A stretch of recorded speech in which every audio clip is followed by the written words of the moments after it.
दोस्तों, कैसे हैं आप सभी। मैं डॉक्टर आनंद व्यास अपने YouTube चैनल पर फिर से आपका स्वागत करता हूं और आशा करता हूं आप सभी ठीक होंगे, मस्त होंगे और इसी के साथ एंजॉय कर रहे होंगे। आज का मेरा यह वीडियो ऑन डिमांड वीडियो है। आज हम MEFA के मोस्ट इंपॉर्टेंट क्वेश्चन जो एग्जाम में आने की सबसे ज्यादा संभावना है उनके बारे में बात करने वाले हैं। 8 क्वेश्चन, जी हाँ, केवल 8 क्वेश्चन में लेकर आया हूं जिससे MEFA का करीबन 95% सिलेबस कवर अप हो जाएगा और इस क्वेश्चन के बाहर से लगभग एकदम कम संभावना रहेगी कि आपको एग्जाम में कोई और क्वेश्चन देखने को मिले। तो केवल ये 8 क्वेश्चन आप पढ़ लीजिए। MEFA के एग्जाम के अंदर आपको अच्छे मार्क्स स्कोर करने से कोई भी नहीं रोक सकता है। तो ये MEFA के लिए, मैनेजर इकोनॉमिक्स के लिए काफी इंपॉर्टेंट वीडियो रहने वाला है, तो वीडियो एंड तक जरूर देखिएगा। और इन सारे क्वेश्चंस के आंसर मैं डिस्क्रिप्शन बॉक्स में दे दूंगा, तो वहां से आप इसको चेकआउट भी कर सकते हैं। तो चलिए अपना ये वीडियो शुरू करते हैं। Let's start.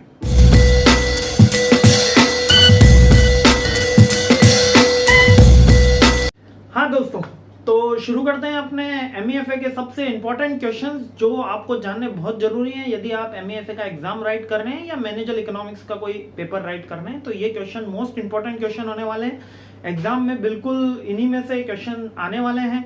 यकीन रखिए मेरे ऊपर, आपको निराशा नहीं होगी। आप एग्जाम देने के बाद मेरे को जरूर कमेंट बॉक्स में बताइएगा कि कितने क्वेश्चंस आए और नहीं आए, और बिलीव मी आपका पेपर बहुत अच्छा जाएगा यदि आप ये 8 क्वेश्चन पढ़ के चले जाते हैं। और एक रिक्वेस्ट है, जिन्होंने अभी तक चैनल मेरा सब्सक्राइब नहीं करा है वो प्लीज चैनल सब्सक्राइब कर लें, इससे हमारी टीम को काफी मोटिवेशन मिलता है। तो please channel like and subscribe जरूर करें। तो आइए बिना कोई वक्त गवाए अपना ये वीडियो शुरू करते हैं और पहला क्वेश्चन देखते हैं। पहला क्वेश्चन है, explain capital budgeting and it's technique. हमेशा MEFA और मैनेजर इकोनॉमिक्स के एग्जाम में कैपिटल बजटिंग से रिलेटेड हमेशा क्वेश्चन पूछा जाता है। वो क्या होती है और इसकी टेक्निक्स क्या है, ये हमेशा MEFA के एग्जाम के अंदर साइमल्टेनियसली आता है। मैंने 2016 से 2021 तक, लास्ट ईयर तक के 2020 तक के पेपर एनालिसिस करे और उसमें देखा कि अल्टरनेट कैपिटल बजटिंग से हमेशा कोई ना कोई क्वेश्चन जरूर आता है, इसलिए मैंने इसको नंबर 1 पे रखा है। और ये मोस्ट इंपॉर्टेंट क्वेश्चन है, कैपिटल बजटिंग और इसकी टेक्निक। सेकेंड क्वेश्चन है, importance and limitation of ratio analysis. जी हाँ, ये क्वेश्चन भी हमेशा पूछा गया है एग्जाम के अंदर और बार बार पूछा जाता है कि रेशियो एनालिसिस की इंपॉर्टेंस और लिमिटेशन क्या है, या रेशियो एनालिसिस का मीनिंग किसे कहते हैं, या explain ratio analysis, explain different kind of ratio analysis. तो डिफरेंट काइंड्स तो थोड़ी कम प्रोबेबिलिटी है, लेकिन इंपॉर्टेंस और लिमिटेशन की हाई प्रोबेबिलिटी है, इसलिए अपन ने इसको सेकंड नंबर पर रखा है। ठीक है, काफी इजीली क्वेश्चन है, काफी आपको इसके अंदर थ्योरी मिल जाएगी, नेट पे भी काफी अवेलेबल है और जो मैं डिस्क्रिप्शन बॉक्स में लिख दूंगा उसके अंदर भी इसकी थ्योरी पूरी अवेलेबल है। ठीक, थर्ड क्वेश्चन है, explain feature and needs for financial statement. Explain feature and needs for financial statement. Financial statement आप सभी को पता है, ट्रेडिंग, P&L और बैलेंस शीट इससे ही संदर्भित है। इसके अलावा फंड फ्लो, कैश फ्लो है, लेकिन यहाँ पर केवल फाइनेंशियल स्टेटमेंट की बात करी गई है।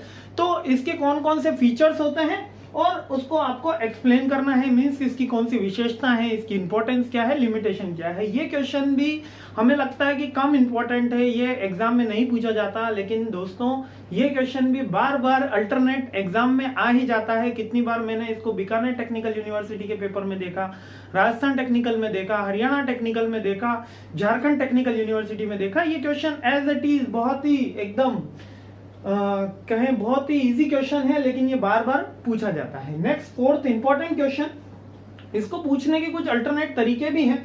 Explain law of variable proportion या discuss various stages of production. यानी प्रोडक्शन के वेरियस स्टेजेस हैं, 1 2 3 स्टेजेस हैं, आप सभी को पता है। ये क्वेश्चन भी बहुत बार एग्जाम के अंदर पूछा जाता है कि कौन कौन सी वेरियस स्टेजेस हैं और प्रोडक्शन की, और लॉ ऑफ वेरिएबल प्रोपोर्शन क्या कहता है, कब MR बढ़ती है, AR और MR इक्वल हो जाते हैं। ये सारी चीजें आपको पता होनी चाहिए। एवरेज कॉस्ट और मार्जिनल कॉस्ट कब इक्वल हो जाती है, मार्जिनल रेवेन्यू एवरेज रेवेन्यू कब इक्वल हो जाता है। तो ऐसी बहुत सारी टर्मिनोलॉजी है, लेकिन इसमें इंपॉर्टेंट बात यह देने की, जो 3 स्टेजेस हैं प्रोडक्शन की, वो बार बार एग्जाम में पूछी जाती है। फिफ्थ क्वेश्चन है, write down main principles of manager economics. यदि आप MA/FA का पेपर लिख रहे हैं, यदि आप MEFA का पेपर लिख रहे हैं, तो ये प्रिंसिपल्स आपको पता होने ही चाहिए। और इसके प्रिंसिपल्स कौन कौन से हैं, कैसे इनको सॉर्ट आउट करना है और क्या इसके अंदर पूछा जाने वाला है, ये मोस्ट इंपॉर्टेंट क्वेश्चंस रहते हैं MEFA के। ठीक है, next, different types of elasticity of demand. जी 5 टाइप्स ऑफ इलास्टिसिटी है, इन इलास्टिसिटी, हाई इलास्टिसिटी। तो इलास्टिसिटी ऑफ डिमांड हमेशा एक मोस्ट पॉपुलर टॉपिक रहता है, नहीं केवल एग्जाम में बल्कि इकोनॉमिक्स के जितने भी इंटरव्यू होते हैं उनके अंदर इलास्टिसिटी ऑफ डिमांड पूछा जरूर जाता है। तो एक बहुत ही इंपॉर्टेंट टॉपिक है। कितनी बार हमने देखा है कि इलास्टिसिटी ऑफ डिमांड के साथ में इलास्टिसिटी ऑफ सप्लाई भी पूछ लेता है, तो दोनों की प्रिपरेशन करिएगा, लेकिन मोस्ट इंपॉर्टेंट के अंदर हम इलास्टिसिटी ऑफ डिमांड को ही लेते हैं क्योंकि ये साइमल्टेनियसली एग्जाम में हिट होता है ये क्वेश्चन। नेक्स्ट क्वेश्चन है हमारा, write down various techniques of measuring national income. Expenditure method है, इनकम मेथड है, कुछ मेथड्स हैं नेशनल इनकम को कैलकुलेट करने के। नेशनल इनकम क्या होती है यदि आप जानना चाहते हैं तो मैं इसके ऊपर सेपरेट वीडियो बना दूंगा, लेकिन एग्जाम में क्या होती है ये नहीं पूछा जाता। एग्जाम परसेप्शन से बात करता हूं तो उसमें अंदर पूछा जाता है कि इसको कैलकुलेट जैसे करते हैं, उसके जो इनकम मेथड है और एक्सपेंडिचर मेथड है वो कैसे होता है, उसमें आप पूरा का पूरा डिस्क्रिप्शन दीजिए। तो एक पेज का डायग्राम है, सारी बुक्स के अंदर अवेलेबल रहता है कि इनकम मेथड के अंदर हम नेशनल इनकम कैसे कैलकुलेट करते हैं और एक्सपेंडिचर मेथड के अंदर हम कैसे कैलकुलेट करते हैं। तो ये दोनों मेथड काफी पॉपुलर हैं और इनके फॉर्मूला पूछे जाते हैं, तो काफी इजी क्वेश्चन है, लेकिन आपको पहले फॉर्मूला याद होना चाहिए।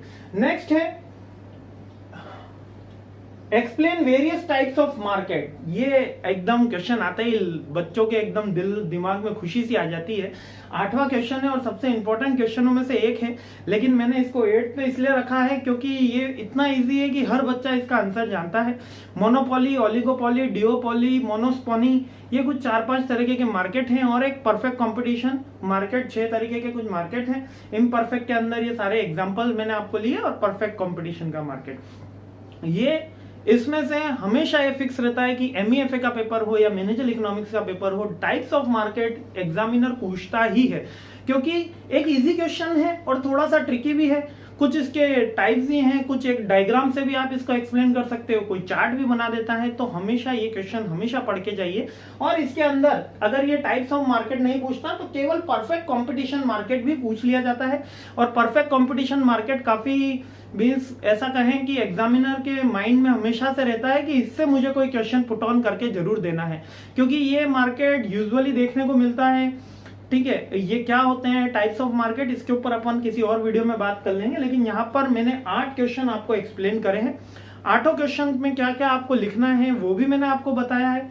यदि वीडियो पसंद आए तो लाइक जरूर कीजिएगा, शेयर जरूर कीजिएगा अपने फ्रेंड्स के साथ कि ये 8 क्वेश्चन के आपको आंसर पता है। और यकीन मानिए यदि आप MEFA का पेपर राइट डाउन करने बैठे हैं और इन 8 क्वेश्चन के आंसर आपको पता है, तो यकीन मानिए आपको 90+ लाने से कोई भी नहीं रोक सकता। बहुत इसमें मैं हाई प्रोबेबिलिटी कहूंगा, एकदम 100% एश्योरेंस तो नहीं दे सकता क्योंकि एग्जामिनर का मन है कब कहाँ बैठ जाए, लेकिन through my experience of 9 year teaching experience मैं ये कह सकता हूं कि these are the most important questions. और यदि कोई डाउट है आपको MEFA के पेपर में तो फील फ्री टू आस्क, आप कमेंट बॉक्स में मुझे कमेंट कर सकते हैं। मैं doctor Anand Vyas, thank you for watching.